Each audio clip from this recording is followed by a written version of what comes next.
Now, over the past few years, I've tested a bunch of pool cleaners, some good, some, well, yeah, some were okay and some were not that great. But today I feel like I've got the next level experience in innovation. So this is the Spino S1 Pro, not the first time we have a robot from Emotion, and straight away this thing feels different than most pool robots and even a huge upgrade from their earlier one. So as you can see, there is no cable to run the robot into the pool. And that alone fixes 50% of the pain with traditional pool cleaners that can run for long periods of time. And so the real trick kind of happens after it goes in, because this thing doesn't just clean, it actually comes back and climbs up and docks itself, well, from the edge of the pool with the help of the dock. It's impressive. It's literally a station like your home vacuum robot. Unlike pretty much every other robot I've tested so far, which either sits at the bottom of the pool like it's given up or floats around the top for a bit until the battery dies out. This one completes a cycle of your pool, then goes right back to the dock, which means you're not lifting anything out of the water, you're not dripping water everywhere, no bending over, your back is safe. No more deadlifts with a robot. That alone is a massive quality of life upgrade.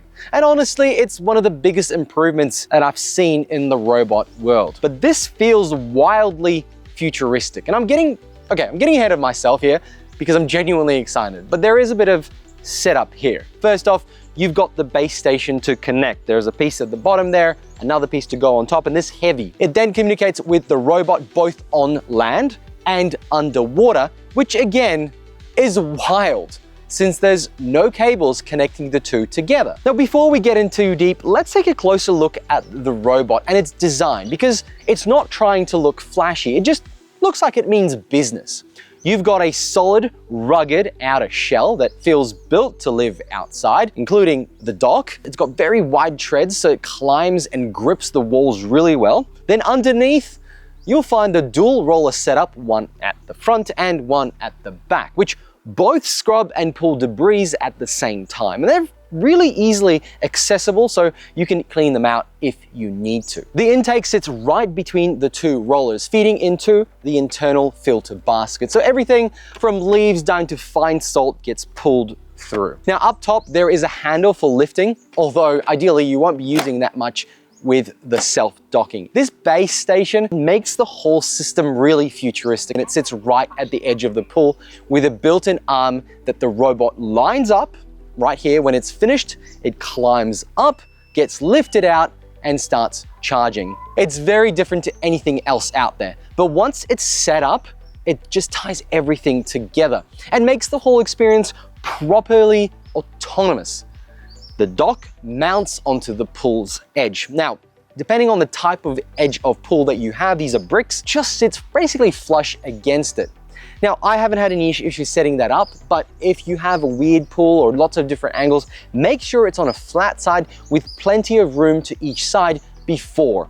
And that basically eliminates any manual handling from your side. And now scheduling makes absolute sense. You can tell it to do that, and all you have to do is remember to clean this every couple of days. That is what I call a press, go, walk away, and forget it exists. Now let's talk about how the robot actually cleans your pool, because it's all well and good to talk about the docking sequence and how fun that is and game-changing. It's still a pool cleaner. Well, the S1 Pro is using something called Zone Pilot AI, which basically means it's not just randomly bouncing around your pool like a confused Roomba. It actually sees. It has a camera out front and, of course, more sensors around.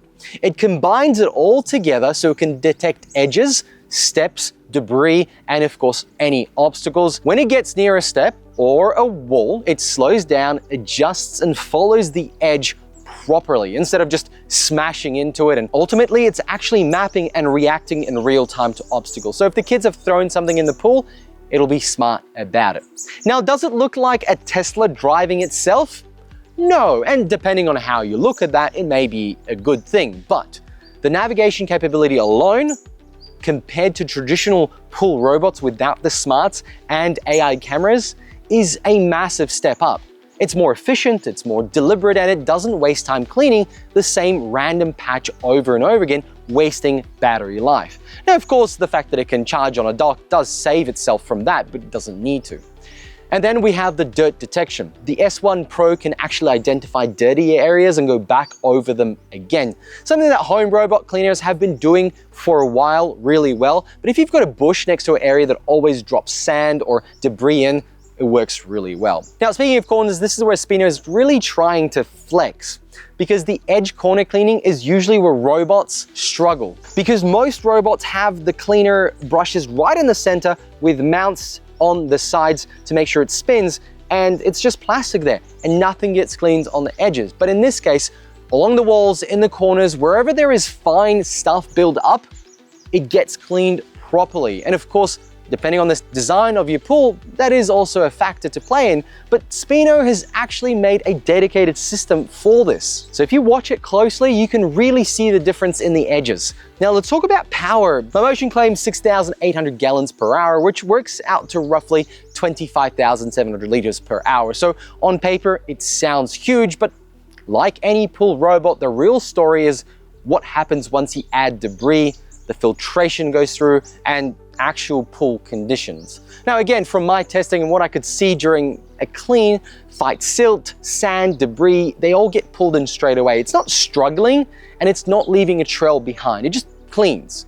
And to help you clean better, you've also got multiple cleaning modes as is tradition with these robots. You've got walls, of course the full pool, the waterline, or what you can call a custom run. Now maintenance, this is usually the part that nobody talks about, but it's where most products become annoying over time. Now I've said this dock right here helps, but you still need to empty this right here. But the fun part is you can pop the rollers off, which makes cleaning the rollers really easily. And one thing to note about the filter, it's a dual layer system. It catches both the big debris and fine particles, and it uses a Velcro style to pull it apart. So I think all this comes together really well because there are high expectations at this price point. And after all, it's positioned as a premium cleaner, so bear that in mind.